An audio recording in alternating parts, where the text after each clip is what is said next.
Well, the one thing that would make my job easier would be to have time to think, because I think being a politician, you react a lot to events. There's always something happening. It's events, dear boy, events, and you respond to them.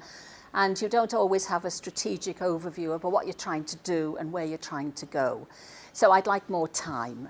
And I'd like to have less papers to read. There's a small number of Assembly members. There's only 60 Assembly members. I live locally in Cardiff. I can get home every night. So I'm on 3 committees. I've got lots of stuff to read and I enjoy it all enormously. But what I would like is a bit of space so that I could think more about the strategic things. You know, what actually do I want to see happen over the 5 years and where can I make that difference that I could make. So it's that time, that space. I think that's what having a bit, something like that would be the biggest boost to me as an Assembly member.